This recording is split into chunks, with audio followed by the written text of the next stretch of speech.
nak kongsikan sambungannya daripada minggu lalu, pengajaran daripada Ibrah Nabi Hud. Mungkin saya silakan Ustaz untuk berkongsi pada minggu ini, silakan. Terima kasih pada Ustaz Syafiq. Assalamualaikum warahmatullahi wabarakatuh. Alhamdulillah wassalatu wassalamu ala Rasulillah wa ala alihi wa sahbihi wa barik wa sallim. A'udzu billahi minasyaitonir rajim. Bismillahirrahmanirrahim. Alam tara kaifa fa'ala rabbuka bi'ad irama dhatil 'imad allati lam yukhlaq mithluha fil bilad. Tidakkah kamu perhatikan apa yang telah dilakukan oleh Tuhan kamu kepada kaum 'Ad? Mereka adalah penduduk Iram, pemilik tiang-tiang yang tinggi, binaan-binaan yang kukuh, yang tidak pernah dicipta oleh sesiapa pun sebelum daripada mereka. Surah Al-Fajr, Sadaqallahul Azim. Alhamdulillah, syukur pada Allah Subhanahu wa taala kerana kita dapat terus bertemu di segmen Ibrah IKIM FM pada petang yang diberkati ini. Alhamdulillah, bersama dengan Ustaz Syafiq, dan kita akan teruskan pengembaraan kita kepada cerita-cerita orang-orang sukses yang telah melakar sejarah dunia, bahkan dirakamkan di dalam Al-Quran. Inilah cerita orang-orang yang bijak, bukan sekadar bijak sini tetapi bijak sana. Sebab itulah mereka Nabi, ya Ustaz Syafiq. Kerana mereka bukan sekadar bijak, Allah beri kepada mereka kelebihan sehingga mereka diberikan kenabian, tetapi mereka memberitahu kepada manusia hidup di atas muka bumi ini hakikatnya sementara, yang penting bina bekalan menuju ke alam sana. Sebab itu nabi-nabi yang kita bincangkan ini bukan sebarangan manusia. Mereka adalah hamba-hamba Allah yang bijak sini dan bijak sana, insya-Allah. Alhamdulillah, kita meneruskan siri yang kedua. Kita berbicara mengenai ibrah daripada perjuangan Nabi Hud alaihi salam, iaitulah cucu cicit Nabi Nuh alaihi salam. Untuk makluman sidang pendengar yang dirahmati Allah Subhanahu wa taala, sesungguhnya Nabi Hud dengan Rasulullah sallallahu alaihi wasallam, kita dalam semangat menidur Rasul ni Ustaz Syafiq, pastinya kita tidak terlepas daripada membandingkan ataupun mencari titik temu antara Nabi Hud dan seluruh para nabi dengan Nabi kita Muhammad sallallahu alaihi wasallam. Menurut sejarawan, Nabi Hud agak berbeza sedikit daripada nabi-nabi sebelumnya dan selepasnya. Ramai para nabi munculnya di Jerusalem, munculnya daripada keturunan Nabi Allah Ishaq alaihi salam, kebanyakannya di Palestin, dan beberapa lagi rasul-rasul di luar daripada Palestin. Tetapi Nabi Hud alaihi salam, nabi yang saya katakan tadi, dekat dengan Nabi sallallahu alaihi wasallam di Mekah, Madinah, kerana nabi ini adalah nabi yang muncul diutuskan Allah di Jazirah Arab, di Hadramaut di Yaman, di selatan sedikit sahaja jauh jaraknya daripada lokasi Rasul akhir zaman diutuskan. Sebab itu Nabi SAW menjadikan cerita kaum 'Ad dan perjuangan Nabi Hud sebagai bahan bantunya untuk memberikan peringatan kepada masyarakat kaum Quraisy. Sebab duk cerita Nabi Nuh, duk cerita Nabi-Nabi lain ni, ialah macam kita lah. Bencana di Aceh, bencana tsunami di Jepun tu kita rasa macam jauh. Okey. Tapi bila berlaku banjir besar baru-baru ni di Kemama, di Kuantan, baru kita rasa dekat dan kita tidak selamat sebenarnya. Demikianlah Nabi menjadikan cerita Nabi Hud alaihi salam, kaum 'Ad, sebagai cerita yang paling hampir dengan masyarakat Quraisy. Apalagi untuk kamu percaya, wahai kaum Quraisyku yang memilih untuk kufur kepada Allah. Kerana orang yang paling hampir dengan lokasi kamu, iaitu kaum 'Ad, telah dimusnahkan Allah Subhanahu wa taala. Ada orang tanya soalan-soalan pada minggu lepas, Ustaz Syafiq, ya. Ramai yang bertanya dan saya suka soalan-soalan itu. Mereka bertanya, Ustaz, kenapa bincang kisah-kisah Nabi? Apa kaitan dengan situasi kita pada hari ini? Zaman sudah jauh-jauh berbeza. Saya nyatakan begini. Siapa kata cerita kaum 'Ad tidak ada persamaan sedikit ataupun banyak dengan situasi kita pada hari ini? Tahukah tuan-puan semua bahawasanya zaman kaum 'Ad adalah zaman pertama kali manusia mula berjinak dengan high teknologi. Mula berjinak dengan keupayaan keilmuan yang begitu tinggi. Dan ini digambarkan di dalam banyak ayat-ayat Al-Quran yang saya petiklah. Beberapa yang mampu saya petik sebentar lagi. Dalam bahasa mudah, ada 3K yang menimpa kaum Ad. Ada 3 kelebihan yang ada kepada kaum Ad. Mereka adalah bangsa yang diberikan Allah Subhanahu Wa Taala tubuh yang sangat sasa. Fizikal mereka greater daripada kaum-kaum sebelumnya. Pendek kata, K pertama ni kuat. Quwwatul jisim. Saiz mereka sangat besar berbanding orang-orang sebelum mereka. Dah lah orang-orang sebelum mereka ni dah berapa beza sangat dengan kita. Ini kan pula cucu cicit kepada Iram, cucu cicit kepada Sam bin Nuh ini Allah berikan mereka kekuatan jasad. Ini dinyatakan dalam surah Al-Fussilat. Mereka berkata kepada Nabi Hud alaihi salam, qalu man ashadda minna quwwah. Bagi tahu saya, bagi tahu kita orang, siapa boleh lawan kami? Boleh smackdown ke kami ni? Kami bukan mudah untuk ditumbangkan. Ibarat raksasa manusia yang memang sukar untuk dikalahkan. Ki yang kedua, kaum Ad ini sidang pendengar, ki yang kedua adalah mereka ini sangat kaya sampai boleh membazir. Sampai digambarkan Al-Quran dalam surah Asy-Syu'ara, mereka duit punyalah banyak sampai boleh bina monumental buildings. Mereka boleh bina bangunan-bangunan tinggi di atas bukit-bukit tinggi sekadar untuk main-main. Sekadar nak tunjuk simbol mereka sangat kaya, sangat maju. Bukan nak duduk pun. Di dalam Al-Quran dinyatakan, ya, Nabi Hud berkata kepada mereka, atabnuna bikulli ri'in ayatan ta'bathun? Apakah kamu ni, wahai kaumku, boleh sanggup kamu bina binaan atabnun di setiap dataran tinggi, bangunan-bangunan sekadar ayah, sekadar simbolik nak bagi tahu pada orang yang kita ni ada kekayaan. Ta'butun, yang mana kamu semua bina benda tu bukan kamu duduk pun, membazir. Artinya tuan-tuan, cerita pencakar langit ni bukan cerita baru-baru. Orang-orang dulu bahkan mereka punyai sesuatu kelebihan yang belum tentu kita ada pada hari ini. Mereka bina binaan-binaan tinggi di dataran-dataran tinggi ayatan. Ayatan ni maknanya simbolik supaya orang nampak. Orang daripada negara-negara lain lalu di kawasan ni nampak. Oh, hebatnya mereka. Mereka punya bangunan tinggi-tinggi, hebat-hebat. Padahal tak ada orang pun duduk kat situ. Dan key yang ketiga adalah mereka sangat kreatif. Keilmuan mereka sangat tinggi sampai kemahiran mereka dalam arkitektur, dalam kejuruteraan ini menyebabkan mereka boleh menukar gunung ganang menjadi istana-istana mereka selamat daripada gangguan cuaca. Iaitulah Allah berfirman atas lisan Nabi Hud AS dalam surah Syu'ara. وَتَتَّخِذُونَ مَصَانِعَ لَعَلَّكُمْ تَخْلُدُونَ. Bagaimana kalian boleh untuk memahat bukit, memahat gunung, kemudian dijadikan masani', istana tempat kalian duduk, dan kalian berharap dengan dapat berada di dalam istana dilindungi oleh benteng-benteng kukuh yang kalian ukir dengan sangat dahsyat, kalian mahu hidup selamanya? Itulah gambaran kelebihan yang Allah beri sementara kepada kaum Ad. Ya, iaitulah kaum Nabi Hud alaihissalam. Apa yang mahu saya fokuskan dalam segmen kita petang ini adalah tak ada guna sidang pendengar kalau kita tubuh sihat. Tak ada guna sebenarnya kalau Allah beri kita kekayaan yang sangat melimpah ruah. Tak ada guna kalau kita ada keilmuan yang sangat tinggi dan daya pemikiran yang begitu hebat, selagi kita mencabut agama dan apa yang Nabi sampaikan kepada kita tidak ada di dalam hati sanubari kita. Tak ada guna kesemua ini.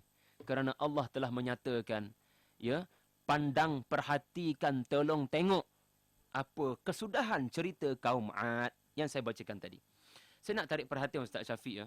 Kenapa Al-Quran merakamkan cerita ini dalam bentuk Allah mencabar kita untuk melihat. Tidakkah kamu perhatikan? Alam tara. Ra'a adalah perbuatan mata, bukan telinga. Kalau telinga, alam tasma'. tetapi Al-Quran memberitahu kepada Rasulullah sallallahu alaihi wasallam, ya Muhammad sallallahu alaihi wasallam, alam tara, bukankah kamu tidak memerhatikan? Tidakkah kamu sepatutnya memperhatikan apa kesudahan kaum Ad? Soalannya, Nabi tidak pernah mampu, Nabi tidak pernah hidup pada zaman Nabi-Nabi terdahulu. Macam mana nak tengok? Kalau dengar, itu tak pelik. Tapi bila Allah suruh tengok, tengok macam mana? Benda tak ada depan mata saya. Macam orang balik daripada, yalah, macam kita nak kongsi dengan kawan-kawan kita. Kau dah tengok dah cerita siapa kan? Yeah. Orang tak pelik lah orang guna perkataan kau dah tengok ke belum? Tapi kalau sesuatu perkara yang manusia tidak pernah menonton filemnya, tidak pernah melihat dengan matanya, mana mungkin orang akan kata kau dah tengok ke belum Hantuah? Kalau kamu dah dengar ke belum Hantuah, itu tak pelik, maknanya kita dah pernah dengar ceritanya. Tapi kalau kau dah pernah tengok tak Hantuah? Tengok macam mana? Aku tak pernah tengok pun cerita dia, filem tak pernah ada. Jadi ini suatu persoalan besar bermain di fikiran kita semua. Apa maksud di sebalik ayat ini, sidang pendengar? Kenapa Allah minta Nabi untuk membuka matanya kepada apa yang berlaku kepada kaum Ad? Mata di sini merujuk kepada mata apa? Kerana mata kasar tidak pernah menyaksikan apa yang berlaku depan mata, iaitu kaum Ad. Maka di sini kita perlu faham satu perkara. Bahawasanya ada mata satu lagi yang diminta oleh Allah Subhanahu Wa Taala untuk kita perhatikan betul-betul. Dan minggu lepas jangan lupa kita sudah berbincang satu persoalan besar di sebalik cerita Nabi Hud, iaitu kenapa Nabi beruban, tumbuh rambut-rambut putih di kepala Nabi yang sangat mulia sallallahu alaihi wasallam dengan surah Hud. Inilah dia jawapannya. Allah mahu kita melihat seolah-olah kita melihat. Seolah-olah kita tengok filem. Seolah-olah benda tu berlaku depan mata dan kita rasai betul-betul. Filem dengan dokumentari, beza ke tidak Ustaz Syafiq? Beza. Tengok dokumentari mungkin tak ada perasaan. Okay, I know that. Okay, so what? Tapi kalau kita tengok filem, tuan-puan mesti pernah tengok kot cerita-cerita filem-filem inspirasi kan? Mesti kita rasa something yang akan mengubah kita.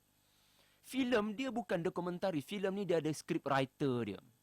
Dia ada pengarah dia. Jadi kita kena ingat cerita Nabi Hud alaihi salam, cerita kaum Ad ini, Allah mahu seolah-olah kita tengok filem. Script writer dia bukan manusia. Script writer dia Allah Subhanahu Wa Taala yang maha benar dalam cerita-ceritanya. Allah tak bawa dialog yang direka-reka. Dialog yang Allah bawa, filem yang Allah bawa ni benar keluar daripada mulut Nabi Hud alaihissalam dan kaumnya. Dan Allah maha pencipta.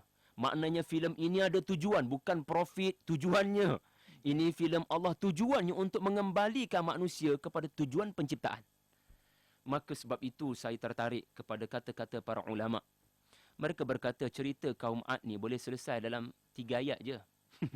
Tetapi Al-Quran ada 68 ayat Ustaz Syafiq. Saya ulang balik.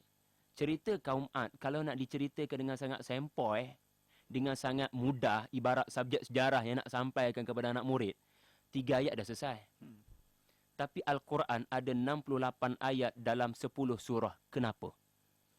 Sebab Al-Quran tidak bermudah-mudahan membawa cerita ini. Sebab kalau setakat cerita je, okey, saya tahu tentang so what?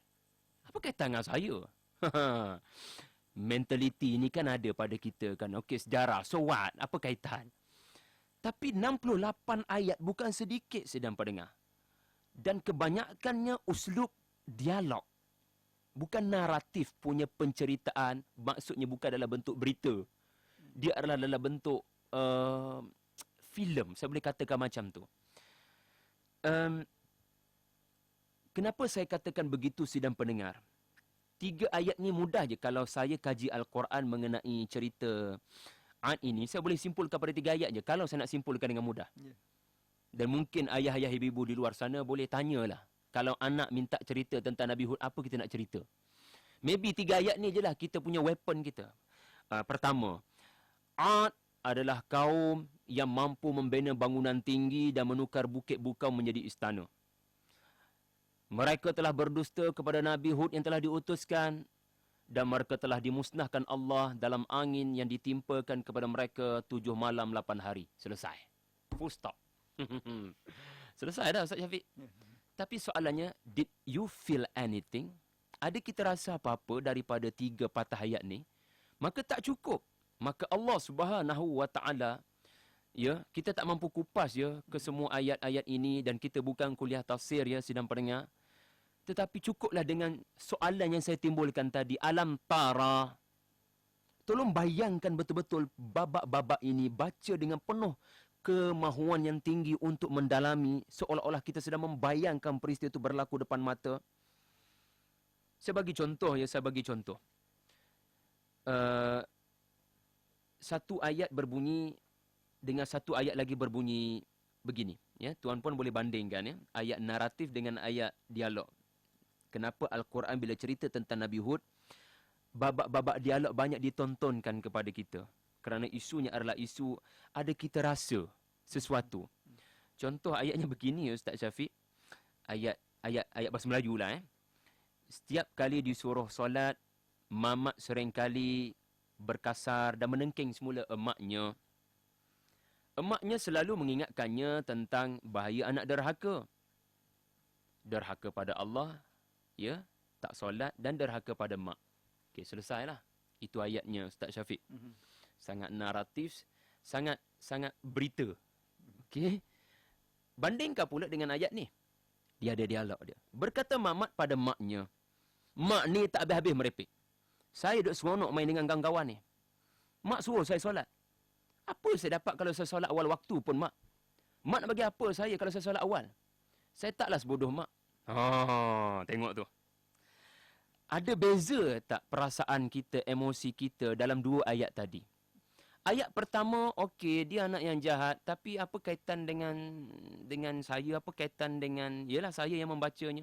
Tapi ayat yang kedua, kita rasa, bersangatannya dia tu berlawan dengan maknya. Dan aku pun mungkin ada perangai macam tu sebab word tu pernah keluar daripada mulut aku. Tengok bagaimana Quran menghubungkan cerita dulu dengan kita pada hari ini dengan pendekatan dialog. Saya akhiri cerita ringkas saya dengan dialog yang saya nak tunjukkan sekarang. Berlaku antara kaum Nabi Hud dengan Nabi Hud alaihissalam. Ini adalah klimaks perjuangan Nabi Hud alaihissalam, di mana kaumnya berkata, Qalu ajitana lita'fikana an alihatina fa'tina bima ta'iduna in kunta minas sadiqin. Mereka berkata, kaum Ad berkata, macam ni lah Hud. Kami ni duk tengok kamu ni dah lama dah duk bercakap kepada kami. Kami tahu tujuan terakhir kamu ni tak ada tujuan lain. Kamu duk dekati kami, duk bercakap dengan kami, duk merepek dengan kami ni. Kami dah tahu dah apa motif kamu, iaitu kamu nak palingkan kami daripada Tuhan-Tuhan kami ini. Macam ni lah Hud, kami nak berterus terang. Fa'tina bima ta'iduna. Kalau kau rasa kau betul dan kami salah. Kalau kau rasa kau tu bagus sangat, macam tu lah lebih kurangnya. Kau tunjukkan pada kami azab yang kau janjikan tu. Supaya bila azab tu datang, kami beriman kamu benar. Dan kami takkan lagi kata kamu gila, kamu kena sumpah, kamu ahli sihir, dan macam-macam lagi lah perkataan dirakamkan Al-Quran mengenai kaum Hud, ya, mencela Nabi Hud alaihissalam. Tuan-tuan, sekarang boleh bandingkan begitu gambaran kekerasan hati yang ada di dalam hati sanubari kaum Hud. Benda sama je yang berlaku kepada kaum Nuh dulu kita bincang.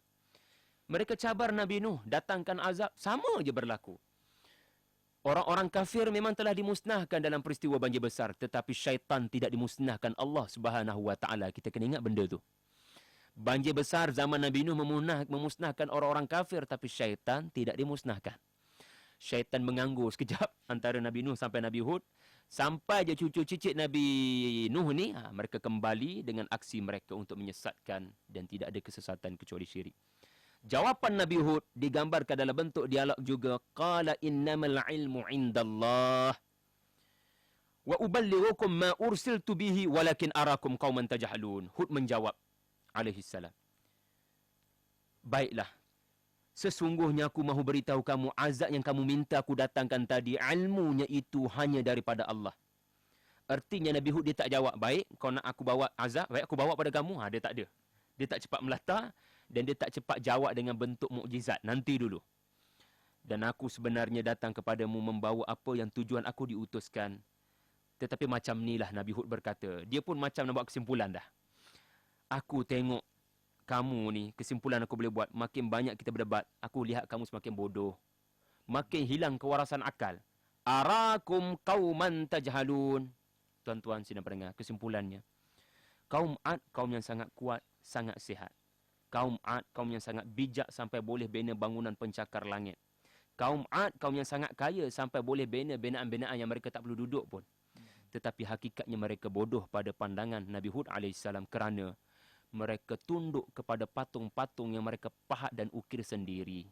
Inilah jahiliah yang sentiasa berlaku setiap zaman. Wallahu a'lam. Alhamdulillah. Itu perkongsian berkenaan dengan Ibrah hari ini daripada pengajaran daripada kisah Nabi Hud. Mungkin rakan-rakan pendengar di luar sana ada komentar ataupun ada persoalan yang ingin dibicarakan bersama dengan Yang Bahagia Ustaz Syahri Abdul Rahman. Saya memberi laluan kepada rakan-rakan nak berkongsi persoalannya di Facebook IKIM di www.facebook.com/ikim.fm ataupun boleh terus saja menghubungi kami 0362051500. Kita istirahat seketika, jumpa lagi seketika nanti.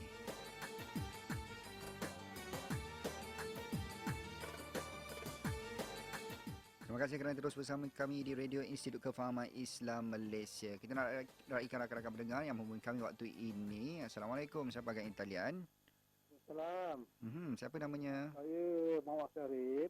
Muhammad Syarif dari mana? Dari Johor, Ustaz. Silakan saya. soalannya. Saya nak tanya ni, ada tak kesan-kesan kaum Mu'ad sekarang ni dan di mana tempatnya, Ustaz? Baik. Okey, terima kasih Encik Syarif. Baik, mungkin itu soalan daripada sahabat kita yang bertanya Encik Syarif daripada Johor. Mungkin ada penjelasan daripada Ustaz sendiri. Jawapan saya ringkas saja Encik Syarif. Wallahu alam, saya tidak tahu. Cumanya ada andaian yang dibuat.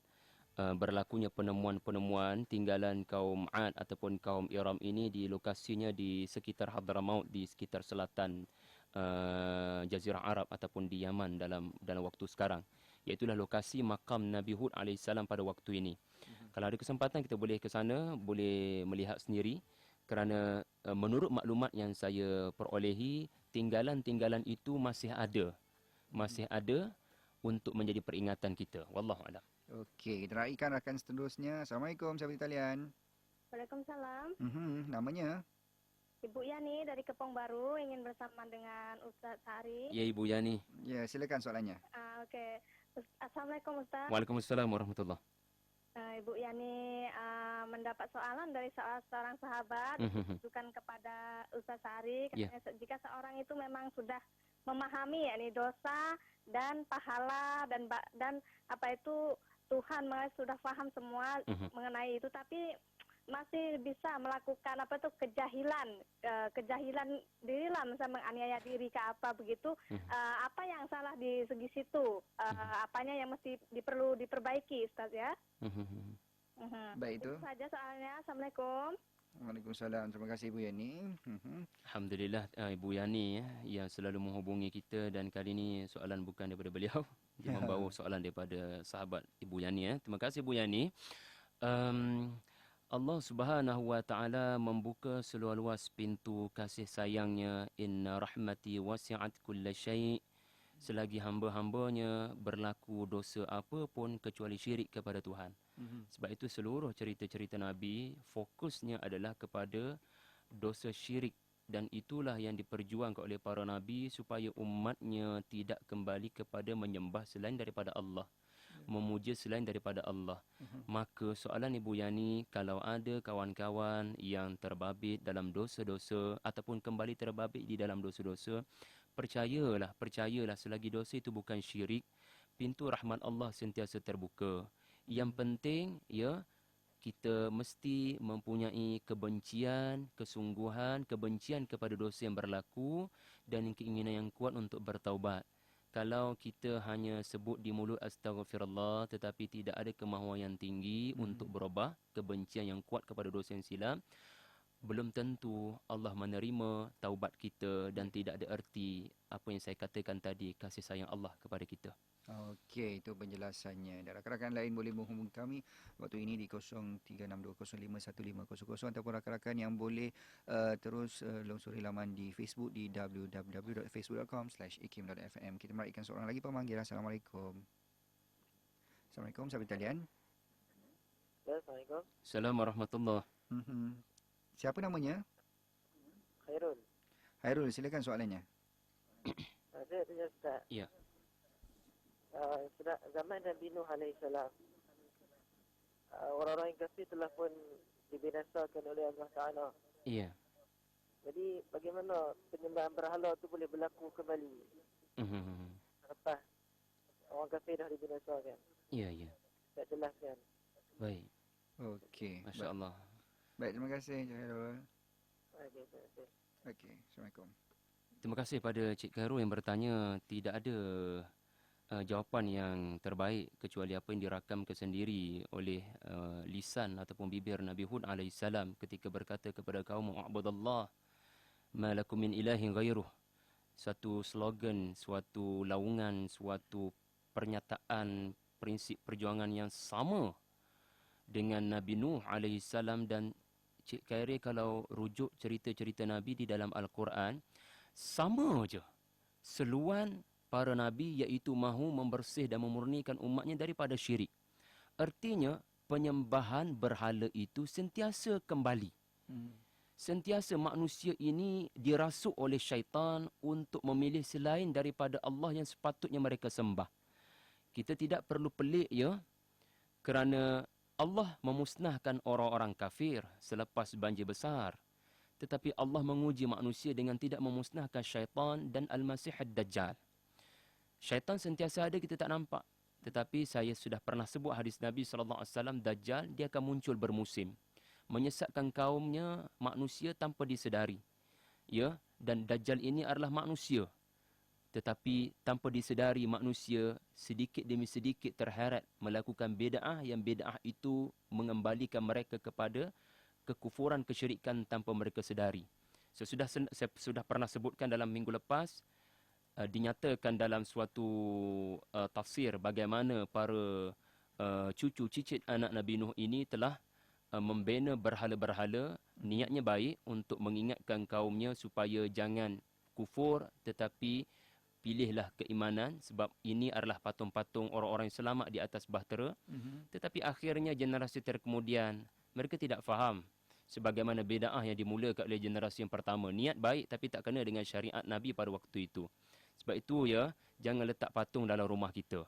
Sebab ya, kita mungkin ada rasional, tapi di akhirnya nanti anak-anak kita akan sembah anggut-anggut tanpa kita sedari. Wallahualam. Okey, itu penjelasan daripada yang bagi Ustaz Syahri sendiri. Kita nak raikan yang lain pula. Assalamualaikum. Di talian waktu ini. Assalamualaikum. Siapa namanya? Ismail dari Bagasrai. Minta maaf, kurang jelas. Namanya? Ismail dari Bagasrai. Baik, Encik Ya, Ismail. Cik Ismail. Okey, Assalamualaikum Ustaz. Waalaikumsalam warahmatullahi. Saya nak minta Ustaz komen mengenai keadaan yang sama dengan apa cerita Nabi Hud ni yang akan berlaku di akhir zaman. Itu, Ya, ya. Selepas Nabi Isa diturunkan, semua orang kafir dimusnahkan. Kemudian 40 tahun selepas pemerintah Nabi Isa pun wafat. Ya, ya. Akan berlaku lagi sekali penghargaan dan akan berakhir dengan kemusnahan dunia. Assalamualaikum. Waalaikumsalam. Terima kasih Encik Ismail tadi bersama kita. Mungkin penjelasannya silakan Ustaz. Kalau ditanya mengenai persamaan antara perjuangan para Nabi yang dirakamkan Al-Quran dengan fenomena akhir zaman, apa dinyatakan oleh Encik Ismail tadi benar ya, berdasarkan hadis-hadis yang sahih, di mana pemerintahan Nabi Isa akan berlaku ya dengan Imam Mahdi yang akan memerintah. Ada hadis menyatakan 6 tahun, 8 tahun Imam Mahdi, tetapi Nabi Isa yang akan memerintah selama lebih lama daripada itu. Saya punya pandangan adalah titik persamaan antara fenomena akhir zaman dengan fenomena sejarah yang sudah kita kupas. Allah Subhanahu Wa Taala sangat sayang kepada manusia. Dia tidak akan biarkan umat ini berada di dalam kesesatan dan kekufuran. Sebagaimana kaum Ad, kaum Nuh, Allah utuskan Rasul untuk mengembalikan mereka on track, kembali semula ke landasan. Demikianlah kekufuran, kezaliman yang dikatakan akan menjadi ciri-ciri akhir zaman, peperangan di sana sini. Allah Ta'ala tidak akan biarkan lama. Allah akan mendatangkan Al-Imamul Mahdi dan kemudian Nabi Allah Isa AS untuk mengembalikan keamanan. Seluruh dunia tanpa terkecuali dirakamkan dalam hadis akan menikmati keadilan ini. Tetapi bila kewafatan Nabi Isa berlaku, manusia akan kembali sesat dan waktu itu berlakulah tanda-tanda besar kiamat, ya, yang akan menutup seluruh pintu taubat dan hanya menanti masa untuk ditiup sangkakala. Wallahu a'lam. Okey, itu penjelasan untuk jawapan Cik Ismail. Mungkin seorang lagi dalam kesempatan kita pada petang yang berbahagia ini yang sempat kita nak kongsikan dalam rancangan Ibrah. Assalamualaikum, di talian waktu ini. Namanya? Hello. Hello, siapa namanya?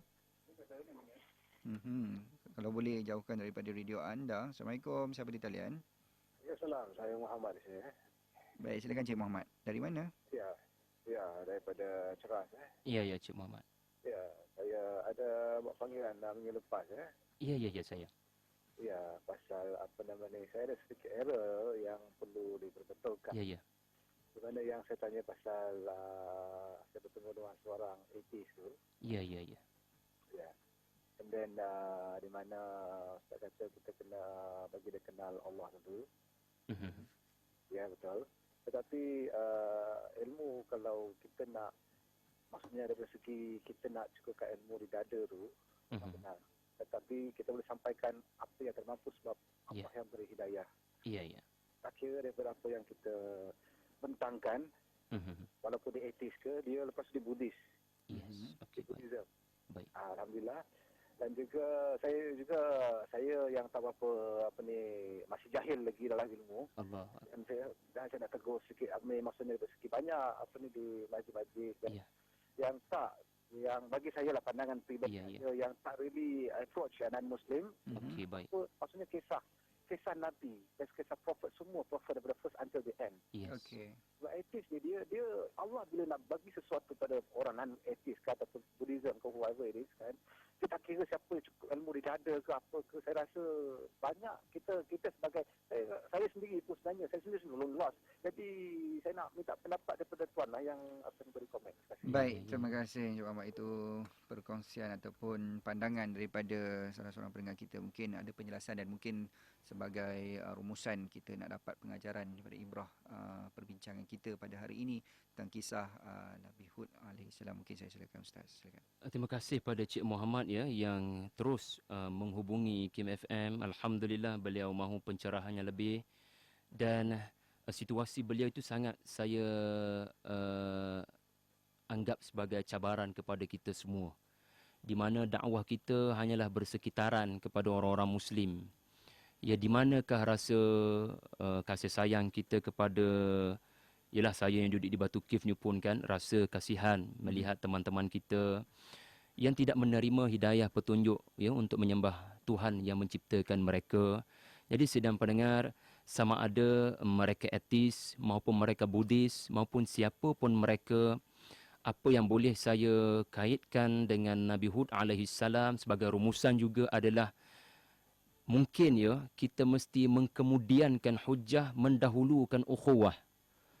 Sebab bagi saya people don't care how much you know until they know how much you care about them. Yeah. Sebab itu kalaulah saya boleh bawa rumusannya dalam masa yang terbatas ini, setiap para nabi Allah Subhanahu Wa Taala pilih daripada mereka yang memang sudah bergelumang dengan kaumnya dan dikenali oleh kaumnya.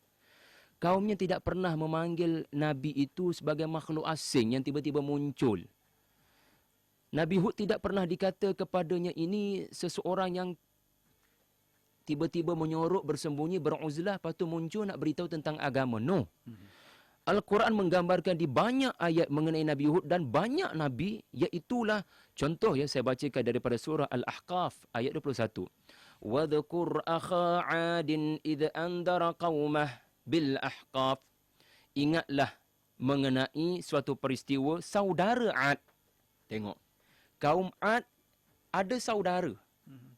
Saudara. Nabi mereka ini sebenarnya sebelum kenabiannya ataupun semasa kenabiannya, Nabi Hud tidak meletakkan tabir. dia sudah lama hidup dengan masyarakatnya dan masyarakat kenal akhlaknya, masyarakat kenal kebijaksanaannya dan masyarakat tahu akhlaknya tidak pernah menyembah berhala, tetapi poinnya adalah pendakwah yang dikenali. Bukan pendakwah yang tiba-tiba muncul kemudian berkata sesuatu.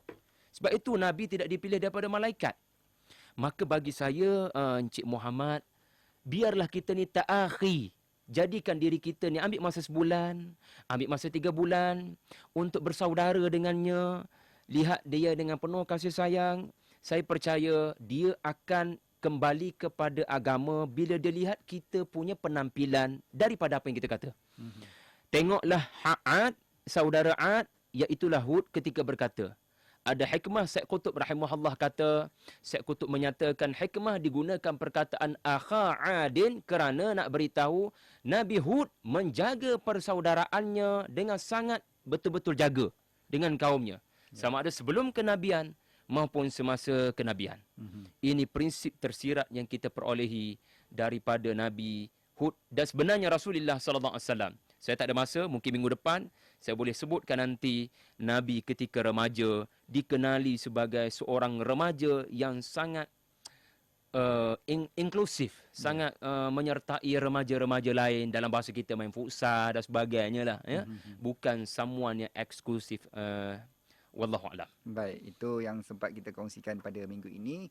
InsyaAllah pencerahannya akan sama-sama kita ikuti apa agaknya perkongsian pada minggu hadapan bersama dengan Ustaz Syahri Abdul Rahman. Apapun saya ucapkan terima kasih banyak Ustaz. Sama-sama Syafiq. InsyaAllah kita akan bertemu lagi pada lain siaran. Wabillahi taufiq wal hidayah. Wassalamualaikum warahmatullahi wabarakatuh. Warahmatullahi wabarakatuh.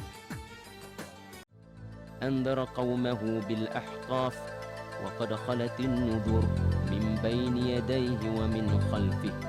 Sadaqallahul azim. Alhamdulillah, terima kasih pada seluruh sidang pendengar IKIM FM yang sedang memandu, yang sedang memasak di rumah sana kerana terus komited dengan segmen ibrah, pengembaraan kita ke dalam kisah tokoh-tokoh hebat yang melakar sejarah dunia dan dirakamkan di dalam Al-Quran, iaitulah kisah para nabi.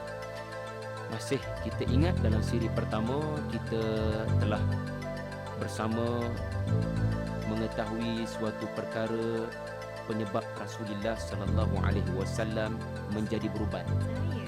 Kerana arahan Allah yang begitu gerun untuk diterima oleh Nabi, iaitu arahan untuk